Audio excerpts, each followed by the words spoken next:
Hello everybody. Today we are going to talk about the classical model of probability, which is a very special case of probability calculations.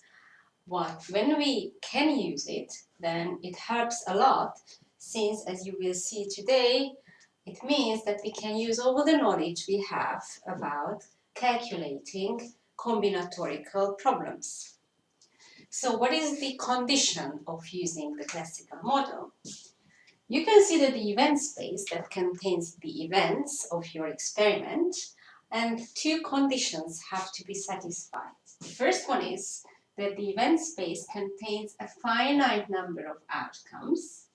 So, for example, finite number of possible outcomes is not true when you have a shooting of a certain circular aim, and you can have any possible shots within this territory, but you can create finite number of outcomes out of this if you divide your circle, the aim, into smaller and smaller concentric circles, and you give points to each ring of circle.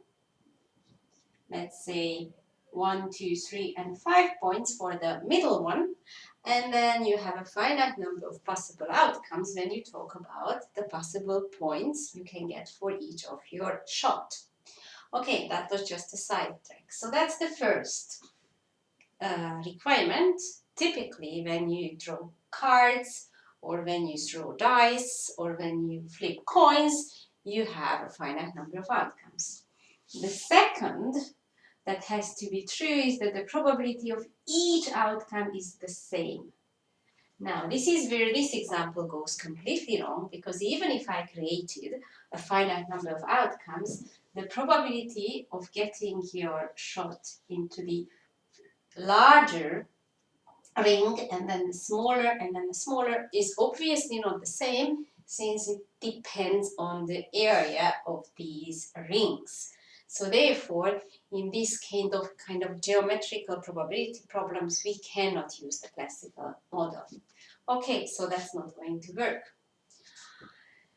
The probability of the outcome is the same when you flip a fair coin or when you flip a fair dice, then the probabilities are the same. The word fair is very important here, because that makes sure that, for example, each side of the cube lands with the same probability. If these two conditions are satisfied, then it's going to be true that the probability of a given event, which as we know is made up of elementary events, is directly proportional to the number of favorable events. So the probability of the event is going to be a quotient of the number of favorable elementary events, which make up your event A, and divided by the number of all elementary events. The first one, the sum of the two dice is 9. Well, you could think of the 9 as either getting it by 5 plus 4, or getting it as 6 plus 3, and then you would think there are two favorable possibilities, favorable outcomes, and you divide it by all possible outcomes. But as we talked about this before, and that's why I have here this grid table, we have to distinguish whether the first dice or the first row is the 5 and the second and the 4 is the 4, or whether it's the other way around, not because the order is important in the sense that when I look at my palm, I can decide which one was the 5 and which one was the 4, but because they, the two dice as entities, have their own probability of falling on one or on the other number. So that means here in the grid that the 6 plus 3 and the 3 plus 6 are both possibilities. And similarly, if the first throw or the first dice lands on 5, I can still get 9 by the second ending on 9, or the other way around. So that gives me 4 favorable outcomes, So the probability is going to be the number of favorable outcomes divided by the possibilities. Altogether, if I talk about 2 dice, that's 36, 6 times 6, and we can simplify, and that gives us 1/9. Okay, that's probability event A.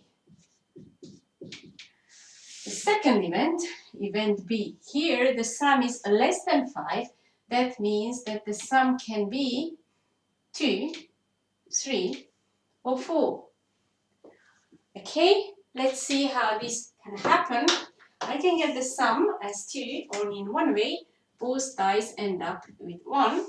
But as we discussed, the sum can be 3 either if it's 1 plus 2 or 2 plus 1. Distinguishing again between first dice, second dice, or the other way around. And finally, 4 you can get in 3 ways: 2 plus 2, or 1 plus 3, or 3 plus 1. It gives you 3 more possibilities also here. Nice symmetric drawing, and it's very easy to read off that the number of favorable outcomes in this experiment is 6. All possible outcomes is the same, so the probability is 1/6.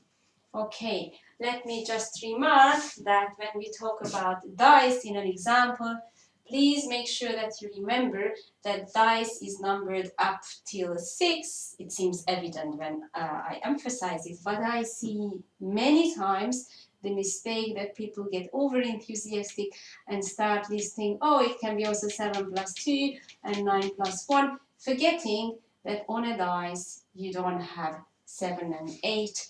And therefore, these possibilities in this particular scenario just cannot happen. Okay,